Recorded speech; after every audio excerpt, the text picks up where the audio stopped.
show. Jacobs, she's just finished a prophets conference that she has every year, and she's gathering some of the finest prophets, not just from the United States, from throughout the world, to find out what God's going to do in 2022. Cindy, what did the prophets see? What did they say? And was there any consensus in certain areas? I have to tell you. Found in Isaiah 64, 1 and 2. And the Holy Spirit spoke to me, Sid, and spoke to our group, and he said, I am about to make the nations tremble at my presence.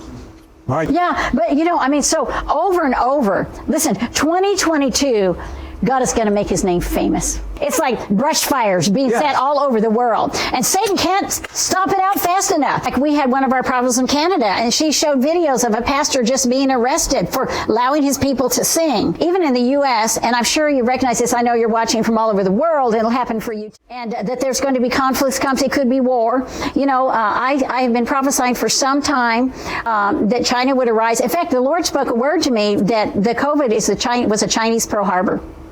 Yeah, that literally, it began to undermine that China was militarizing during that season.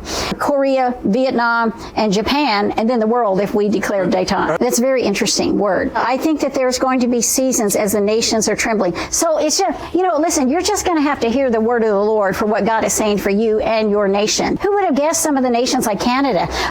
However, 22 years ago, I prophesied on national television about the criminalization of Christianity in Canada. What's going to happen with our economy? Well, we really have to know that. Yeah, we talked a lot about that. In fact, I prophesied if Biden gets in as president, there's going to be something we call the Trump bubble. And we're going to be riding on the economic policies and structures for a season from Trump. It's going to burst. It's bursting. We're seeing it now. It's bursting. And I prophesied hyperinflation was coming like 5 years ago. If things get expensive, the Lord's going to say, now invest in this. And I'm going to show you. Yes, there was quite a bit about that because we're seeing more prophets connecting to presidents around the world. And we began to decree, we began to decree, as we started decreeing, tanks were rolling into Harare to take him out of office. So the Holy Spirit said, I'm going to supernaturally have you pray right now, convene the council of heaven, and pull him down. And he was down without any shots fired.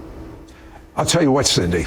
There is so much rich stuff from these 100, it was 100 plus prophets, that I can't wait for it can't begin to tell.